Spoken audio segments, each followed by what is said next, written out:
Hello everyone, मैं हूं Rita Singh and I welcome you once again to career point education. आज हम जिस टॉपिक के बारे में बात करने वाले हैं वो हमारा आज का टॉपिक काफ़ी इंटरेस्टिंग है और इम्पोर्टेंट भी है। आपको इमेज देख के समझ में आ गया होगा कि हम किस टॉपिक के बारे में बात करने जा रहे हैं। जी हाँ, हम कोविड-19 के लिए जो वैक्सीन बनाई गई है उस वैक्सीन के बारे में बात करने जा रहे हैं। यहाँ पे हम कोविड-19 या कोरोना वायरस के बारे में बात बिल्कुल भी नहीं करेंगे, क्योंकि इसके पहले कई महीनों से हमारा देश ही नहीं बल्कि दुनिया भर में कोविड-19 का एक कोरोना वायरस का ये जो कहर फैला हुआ है। तो कोरोना वायरस क्या है? एक तरह का वायरस है और इससे बचने के लिए क्या क्या सेफ्टी लेनी चाहिए, क्योंकि अभी तक इसकी कोई वैक्सीन नहीं थी। इसके बारे में सभी को पता है। इवन अगर 3 या 4 साल का छोटा बच्चा है उससे भी आप पूछ लेंगे कोरोना वायरस के बारे में तो वो भी बेसिक जो है इसका बता देगा, इससे क्या बचने के लिए क्या प्रिकॉशन लेनी चाहिए, ये क्या है। यहाँ पे हम कोरोना वायरस के बारे में बिल्कुल भी बात नहीं कर रहे हैं। यहाँ पे हम बात करेंगे कोविड-19 के लिए जो वैक्सीन बनाई गई है वैक्सीन के बारे में। अभी तक भारत बायोटेक जो कंपनी थी वो भारत की पहली कंपनी है जिसने कोविड-19 के लिए जो कोवैक्सीन तैयार की है। ये पहली वैक्सीन है भारत की तरफ से जो ह्यूमन ट्रायल के लिए इंटर कर चुकी है, जिसे परमिशन मिल चुकी है। इसके अलावा दूसरी जो कंपनी है वो जाइडस कैडिला है। जाइडस कैडिला एक अहमदाबाद बेस्ड कंपनी है और भारत बायोटेक एक हैदराबाद बेस्ड कंपनी है। दोनों कंपनियों ने जो वैक्सीन तैयार की है कोविड-19 के लिए वो वैक्सीन इंटर कर चुकी है फेज फर्स्ट में, यानी कि ह्यूमन पे ट्रायल के लिए। तो शुरू करते हैं हम। कोवैक्सीन जो है, कोवैक्सीन इंडिया की पहली वैक्सीन है। कोवैक्सीन जो कोविड-19 के लिए बनाई गई है। अब इसमें कोवैक्सीन जो है ये किस तरह की वैक्सीन है? कोवैक्सीन जो है एक इनएक्टिवेटेड वैक्सीन है। इनएक्टिवेटेड वैक्सीन क्या होती है? इनएक्टिवेटेड वैक्सीन ऐसी वैक्सीन होती है जिसमें हम वायरस का या फिर जो माइक्रो ऑर्गेनिज्म है तो उससे बचने के लिए उसी का उपयोग करते हैं, लेकिन किस कंडीशन में? उसको डेड करके। तो बेसिकली जो वैक्सीन होती है वो दो तरह की होती है, एटीन्यूएटेड होती है और इनएक्टिवेटेड। जो हमारी ये कोवैक्सीन है ये किस तरह की वैक्सीन है? ये इनएक्टिवेटेड वैक्सीन है। इनएक्टिवेटेड वैक्सीन है मतलब कि इसके अंदर जो वायरस है, जो माइक्रो ऑर्गेनिज्म है, इसको डेड करके यूज किया गया है। यानी कि इसके जो वैक्सीन जो तैयार की गई है इसमें जो वायरस है वो पूरी तरह से डेड है, यानी कि वो हमारे इम्यून सिस्टम को केवल जनरेट करने का काम करेगा, वो हमारे लिए हार्मफुल नहीं होगा क्योंकि ये पूरी तरह से डेड है। तो जो कोविड-19 की जो कोवैक्सीन है और किस तरह की वैक्सीन है वो इनएक्टिवेटेड वैक्सीन है। अब हम बात करते हैं CDSCO की, central drug standard control organisation, और DGCI के बारे में, drug controller general of India. इसके ऑर्गेनाइजेशन एग्जीक्यूटिव है श्री VG सोमानी। अब ये जो भारत बायोटेक कंपनी है इसको परमिशन किसने दी है? या फिर कोई भी कंपनी होती है जो फार्मास्यूटिकल कंपनीज होती है, जो मेडिकल के लिए जो भी मेडिकल फील्ड में जो भी दवाइयाँ आती हैं, जो भी मेडिसिन आती है, तो उनको परमिशन कौन देता है? उनको परमिशन देता है CDSCO। यहाँ पे मैं थोड़ा सा डिस्कस कर लेती हूँ CDSCO के बारे में, इसके क्या फंक्शन होते हैं, इसका क्या रोल होता है। CDSCO जो होता है वो परमिशन देता है कोई भी जब नई मेडिकल के लिए, मेडिकल फील्ड में जब भी कोई नई मेडिसिन आती है तो उसको ट्रायल के लिए अप्रूव करने का काम करता है। और जैसे ब्लड बैंक हो गया तो ब्लड बैंक के लिए जो लाइसेंस होते हैं तो लाइसेंस अप्रूव करने का काम भी होता है CDSCO का ही होता है। साथ ही साथ जो ड्रग होते हैं और कॉस्मेटिक्स होते हैं उनको तो लाइसेंस तो देने का काम करता है, साथ ही साथ उनके लाइसेंस को बैन करने का अधिकार भी किसके पास होता है? CDSCO के पास होता है। ठीक है। अब यहाँ पे DGCI क्या है? DGCI CDSCO का ही एक डिपार्टमेंट है, जिसका हेडक्वार्टर कहाँ पे है? न्यू दिल्ली में लोकेटेड है। और यहाँ पे जो DGCI है इसके एग्जीक्यूटिव ऑर्गेनाइजेशन कौन है? ऑर्गेनाइजेशन एग्जीक्यूटिव कौन है? श्री VG सोमानी है। अब यहाँ पे जो भारत बायोटेक कंपनी है इसमें हमने बताया कि हैदराबाद बेस्ड कंपनी है, लेकिन भारत बायोटेक कंपनी ने अकेले कोवैक्सीन तैयार नहीं की है। इसके लिए सहयोग किया है किसने?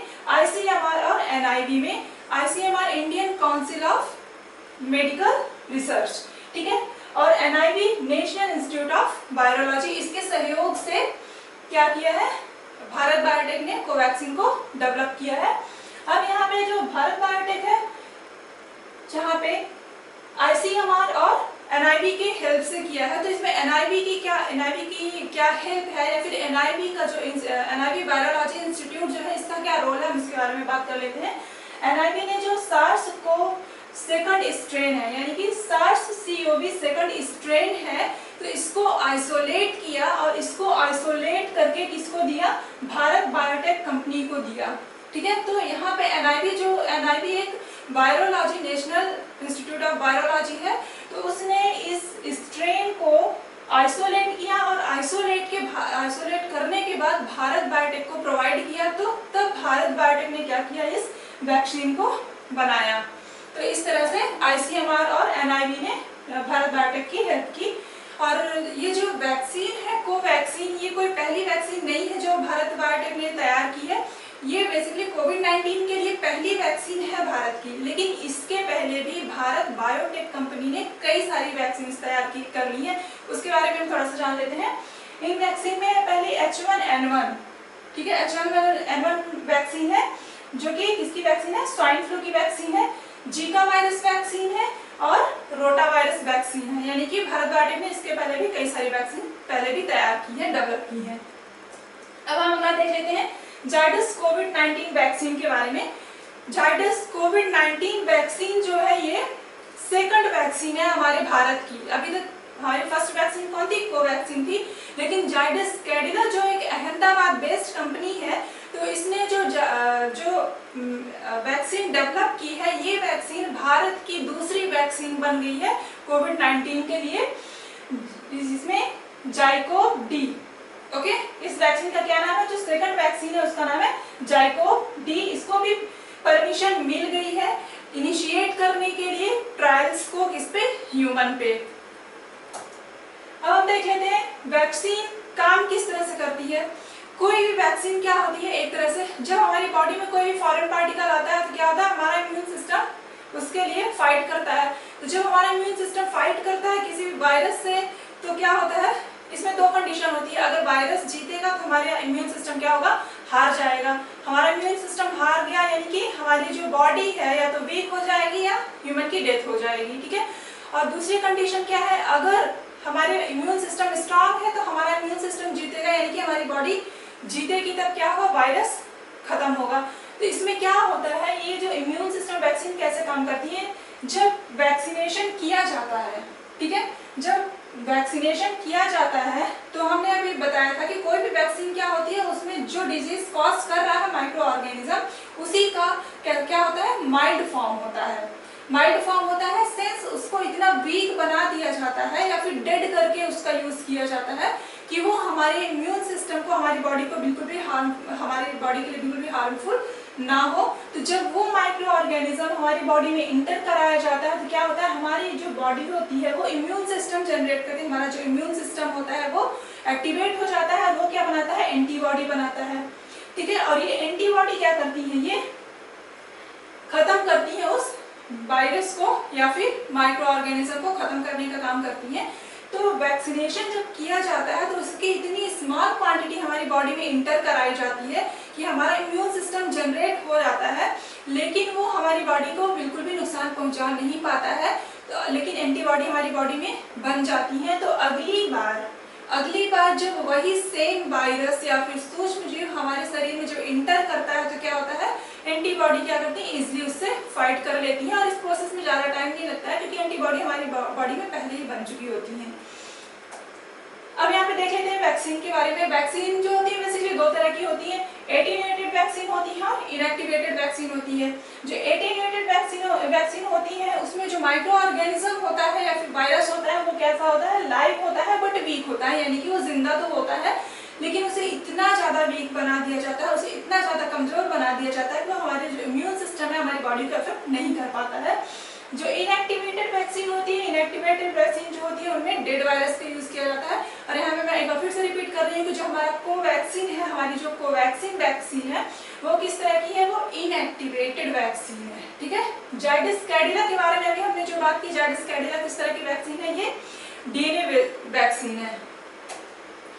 अब यहाँ पे हम बात करेंगे phases of vaccine development. Vaccine को जब डेवलप किया जाता है, जब किसी भी वैक्सीन को डेवलप किया जाता है तो उसे किस किस फेज से स्टेज से होकर गुजरना पड़ता है।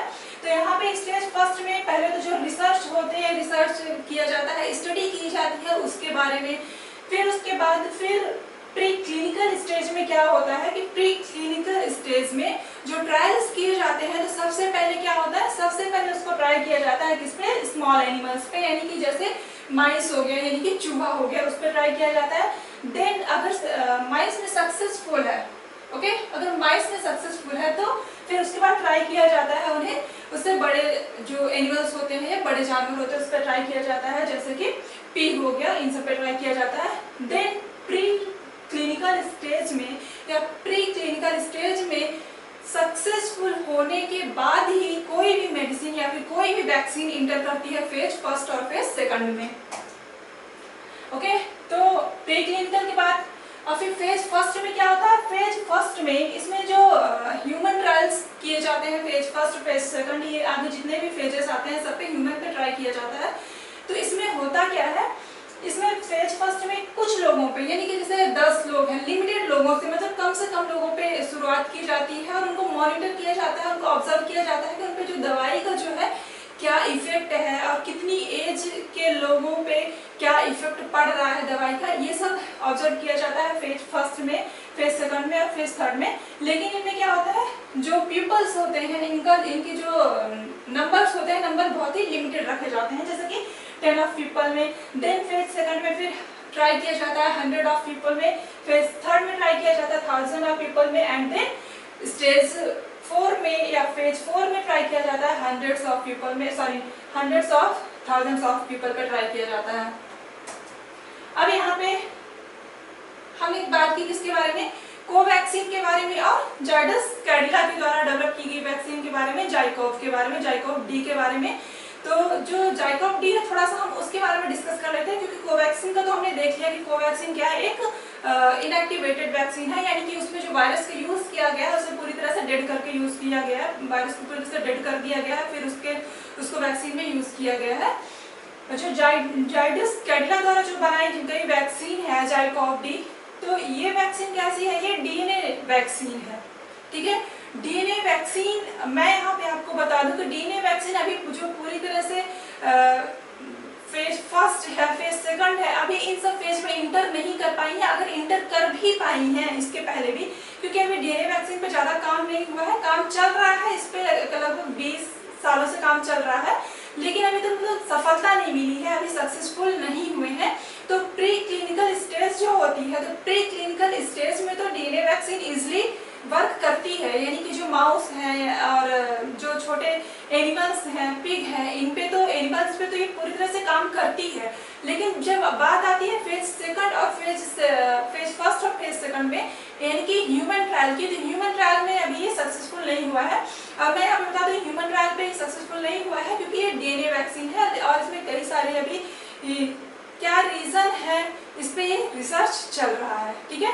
और यहाँ पे डीएनए वैक्सीन का जो स्टडी चल रही है, डीएनए वैक्सीन की जो स्टडी चल रही है, हम यहाँ पे ये भी बता दें कि यहाँ पे जब ये वैक्सीन है एटीन्यूएटेड और इनएक्टिवेटेड वैक्सीन है, तो वैज्ञानिक डीएनए वैक्सीन के पीछे इतना काम क्यों कर रहे हैं, इसका रीजन मैं यहाँ पे बता देती हूँ।